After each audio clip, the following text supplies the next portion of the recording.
Selamat berjumpa kembali anak-anak yang terkasih dalam pelajaran pendidikan agama Katolik dan budi pekerti.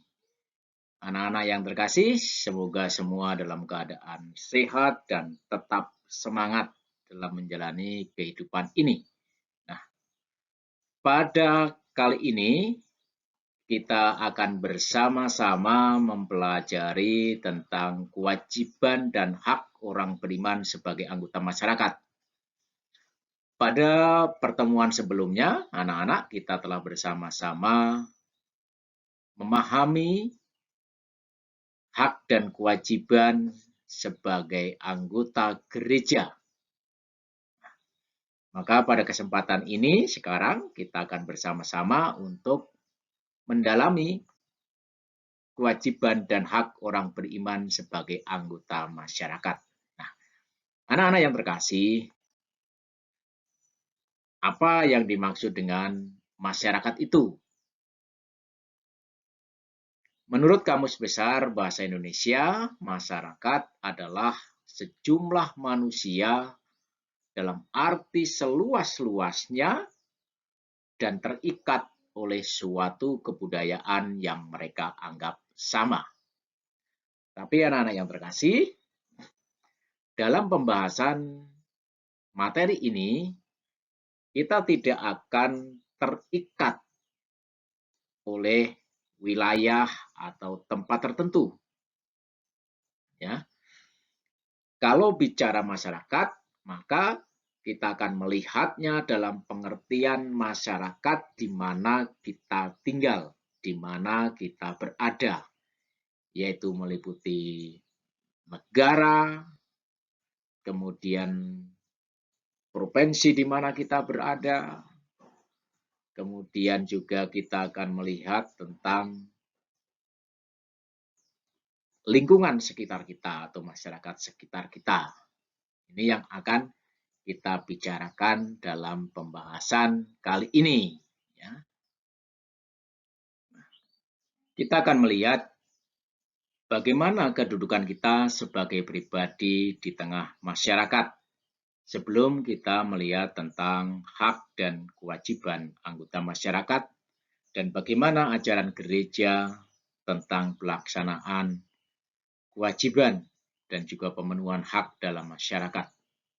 Nah, anak-anak yang terkasih, kalau kita memahami bahwa baptis adalah merupakan pintu masuk menjadi anggota gereja dan membandingkannya dengan keberadaan kita dalam masyarakat, maka kalau kita lihat dari segi proses bahwa kita lebih dahulu berada dalam masyarakat.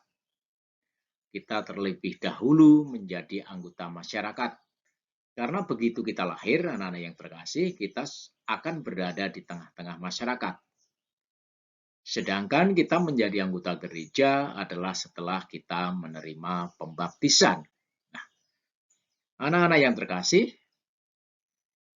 setiap orang Kristiani adalah anggota gereja sekaligus anggota masyarakat. Tidak peduli dimanapun dia berada, dia adalah bagian dari masyarakat itu. Maka kita harus dituntut untuk hidup di tengah-tengah masyarakat bersama dengan masyarakat sekitar. Nah, karena kita membutuhkan tetapi juga sekaligus dibutuhkan oleh masyarakat. Hal ini juga secara tegas dinyatakan dalam dokumen Konsili Vatikan kedua mengenai Gaudium et Spes artikel 22 disebutkan bahwa pribadi manusia dan perkembangan masyarakat sendiri saling tergantung. Jadi pribadi-pribadi manusia ini tidak bisa dilepaskan dari masyarakat. Masyarakat berperan dalam pembentukan pribadi-pribadi manusia dalam perkembangan dan pertumbuhan pribadi manusia. Tetapi juga sebaliknya bahwa perkembangan masyarakat akan sangat tergantung dan dipengaruhi oleh pribadi-pribadi yang ada dan hidup dalam masyarakat itu. Nah, anak-anak yang terkasih, kita akan melihat tentang berbagai hak warga masyarakat. Nah, anak-anak yang terkasih, setiap manusia ini memiliki hak dasar yang disebut hak asasi. Hak asasi adalah hak-hak yang telah dipunyai oleh manusia atau oleh seseorang sejak ia dalam kandungan dan merupakan pemberian dari Tuhan. Hak asasi manusia ini tertuang dalam Piagam Perserikatan Bangsa-Bangsa, sedangkan hak-hak kita sebagai warga negara ini tercantum atau diatur dalam Undang-Undang Dasar tahun 1945 pasal 27 sampai dengan pasal 31. Nah, anak-anak yang terkasih, kita tidak akan membahas semua hak, tetapi kita hanya akan mengambil beberapa contoh saja apa yang menjadi hak kita sebagai warga masyarakat. Nah, sebagai anggota masyarakat, kita memiliki bermacam-macam hak. Antara lain, yang pertama adalah hak untuk hidup. Hak untuk hidup adalah hak yang paling dasar, hak yang paling melekat dalam diri setiap orang sejak lahir sebagai anugerah Tuhan. Nah, hak hidup ini tidak terenggutkan atau tidak boleh dicabut oleh siapapun juga dalam keadaan bagaimanapun juga. Maka negara berkewajiban melindungi dan menjamin setiap orang agar dapat hidup atau setiap warga negara dapat menikmati hak untuk hidup secara manusiawi. Yang kedua adalah hak kemerdekaan. Setiap orang pada dasarnya boleh menentukan ke arah mana kehidupannya mau dibangun tanpa ada tekanan atau paksaan dari pihak lain. Jadi setiap orang di sini berhak untuk menentukan hidupnya. Maka anak-anak yang terkasih, setiap orang juga harus mau berjuang melawan segala bentuk penindasan yang mengebiri hak kemerdekaan, sehingga kemerdekaan dapat dirasakan dan dinikmati oleh setiap orang. Tetapi harus diingat, ya, harus diingat bahwa kemerdekaan atau kebebasan yang kita miliki tidak dapat digunakan sebebas-bebasnya juga, ya, tidak bisa digunakan sebebas-bebasnya tanpa memperhatikan kepentingan orang lain. Kita bebas merdeka, tetapi sekaligus terikat dengan kebebasan dan kemerdekaan orang lain di sekitar kita. Yang ketiga adalah hak untuk memiliki. Hak memiliki kebendaan adalah hak asasi ekonomi, yakni hak pribadi yang meliputi hak untuk membeli, hak untuk menjual, dan hak untuk memiliki. Hak ini harus dilaksanakan dengan tetap memperhatikan asas keadilan. Jadi sekali lagi anak-anak, hak ini tetap harus dilaksanakan. Tetapi harus mengingat atau memperhatikan asas keadilan. Hak untuk memiliki juga harus disertai dengan sikap moral untuk bersikap tenggang rasa, peduli terhadap sesama yang berkekurangan.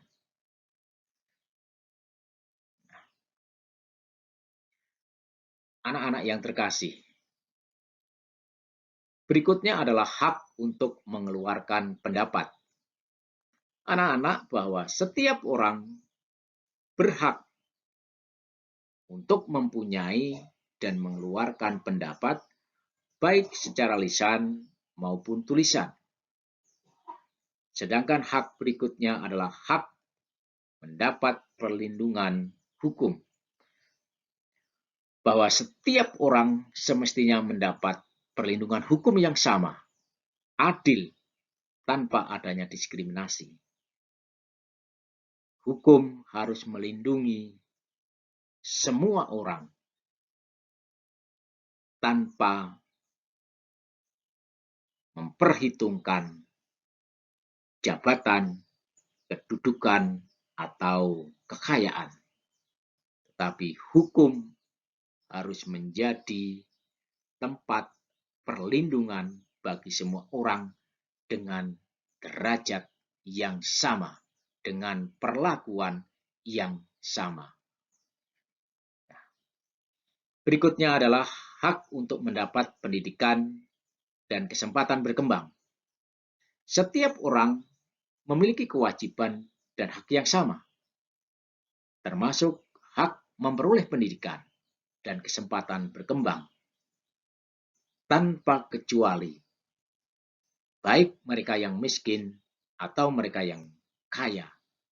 Mereka punya kesempatan yang sama dalam memperoleh pendidikan dan dalam hal kesempatan untuk berkembang. Berikutnya adalah anak-anak yang terkasih, yaitu hak untuk mendapat pekerjaan dan penghidupan yang layak.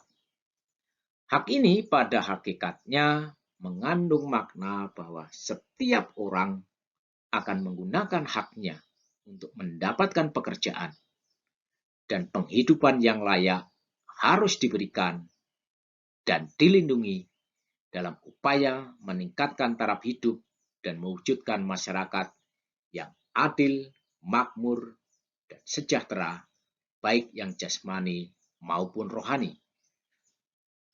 Berikutnya adalah hak untuk memilih dan menjalankan agama dan kepercayaan masing-masing.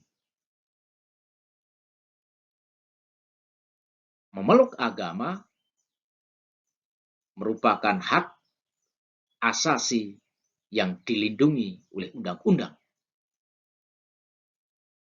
Maka negara berkewajiban untuk melindungi setiap warganya memperoleh hak dalam memilih, memeluk, dan menjalankan agama dan kepercayaan masing-masing. Nah, anak-anak yang terkasih, kita sudah melihat, ya, kita sudah melihat berbagai macam hak yang kita miliki dalam masyarakat. Mari sekarang kita melihat kewajiban kita sebagai anggota masyarakat. Yang pertama adalah menjaga ketertiban umum. Menjaga ketertiban umum dapat menciptakan hubungan yang selaras antara pribadi-pribadi yang ada dalam masyarakat tersebut. Maka disinilah akhirnya nanti akan tercipta apa yang disebut dengan harmoni sosial. Dan juga terciptanya ketertiban, kerukunan, dan kedamaian dalam masyarakat. Yang kedua, menaati dan menjunjung tinggi hukum yang berlaku, bahwa setiap orang ini wajib untuk menaati hukum, karena hukum adalah segala aturan. Hukum adalah segala aturan, kaidah, norma, dan keseluruhan asas-asas yang mengatur hidup manusia dalam dan di tengah-tengah masyarakat. Tujuannya adalah menciptakan ketertiban dalam masyarakat. Kemudian yang ketiga, turut serta pembangunan masyarakat. Setiap warga masyarakat atau warga negara wajib ikut serta dalam upaya pembangunan masyarakat agar cita-cita bersama bisa terwujud. Yang keempat adalah menjaga keamanan. Menjaga keamanan lingkungan ini menjadi menjadi kewajiban setiap warga masyarakat. Maka menciptakan keamanan lingkungan ini harus melibatkan seluruh warga masyarakat dengan berorientasi pada nilai-nilai bela negara. 5. Mengupayakan kesejahteraan. Kita semua sebagai warga masyarakat memiliki tanggung jawab untuk ikut serta mengupayakan kesejahteraan masyarakat. Nah, bagi umat Kristiani, menyucikan dunia dan mengupayakan kesejahteraan masyarakat merupakan panggilan dan perutusan kita di tengah-tengah masyarakat. Yang keenam, memelihara kebersamaan, kesatuan, dan kerukunan. Dengan unsur kemajemukan yang dimiliki bangsa kita, maka membangun dan memelihara kebersamaan dan kerukunan bersama merupakan hal yang sangat mutlak yang harus dilakukan. Sehingga terciptalah apa yang disebut tadi, yaitu harmoni sosial.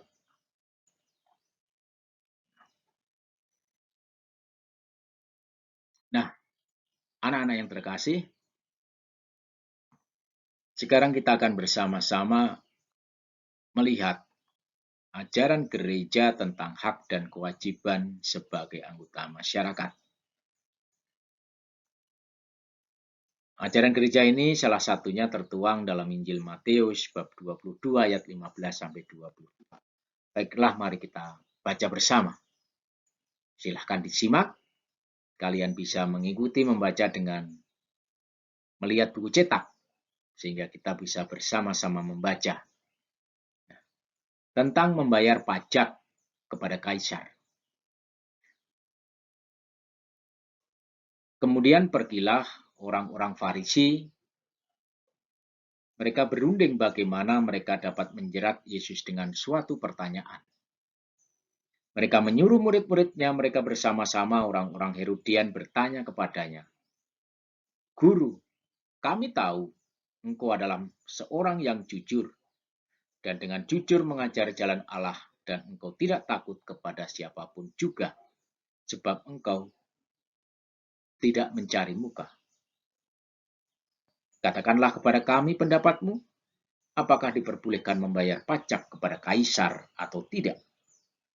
Tetapi Yesus mengetahui kejahatan hati mereka lalu berkata, "Mengapa kamu mencobai aku, hai orang-orang munafik? Tunjukkanlah kepadaku mata uang untuk pajak itu." Mereka membawa uang 1 dinar kepadanya. Maka ia bertanya kepada mereka, "Gambar dan tulisan siapakah ini?" Jawab mereka, "Gambar dan tulisan Kaisar." Lalu kata Yesus kepada mereka, "Berikanlah kepada Kaisar apa yang wajib kamu berikan kepada Kaisar, dan berikanlah kepada Allah apa yang wajib kamu berikan kepada Allah." Mendengar itu, heranlah mereka dan meninggalkan Yesus, lalu pergi. Anak-anakku yang terkasih, ada beberapa hal penting yang perlu kita cermati dari Injil Matius bab 22 ayat 15 sampai 22 tersebut. Yang pertama, walaupun judulnya tentang membayar pajak kepada Kaisar, tetapi konteksnya bukan masalah membayar pajak atau tidak. Yesus menggunakan masalah membayar pajak ini semata-mata mau mengingatkan kepada para pendengarnya, mengingatkan kita bahwa setiap orang mempunyai kewajiban yang harus dilaksanakan.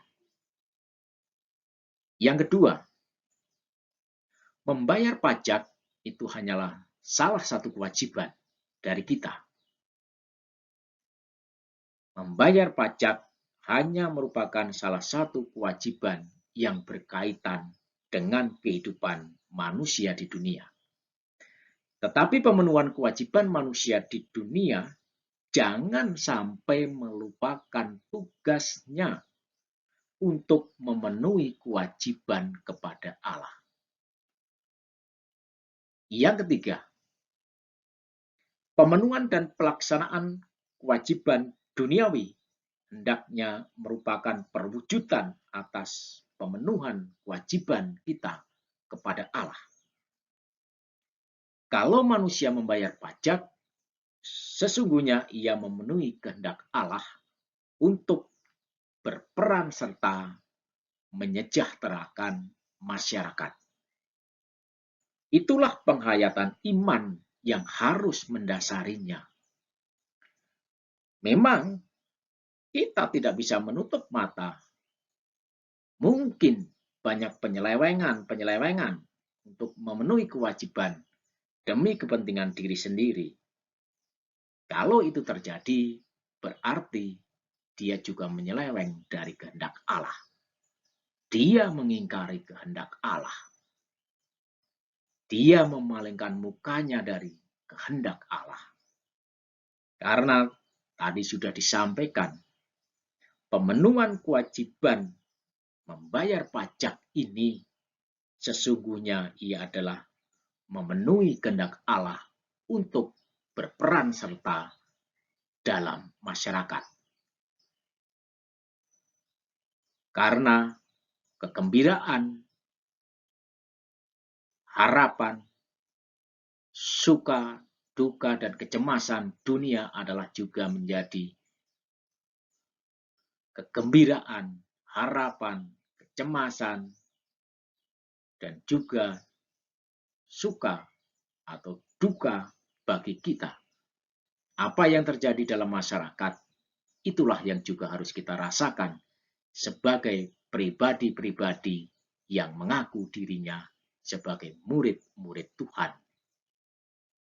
Nah, yang terkasih, semoga pembelajaran hari ini menyadarkan kita bahwa sebagai umat beriman Kristiani, kita dituntut untuk terlibat secara aktif dalam masyarakat. 100% menjadi anggota gereja, 100% pula menjadi warga negara Indonesia. Sekian, terima kasih.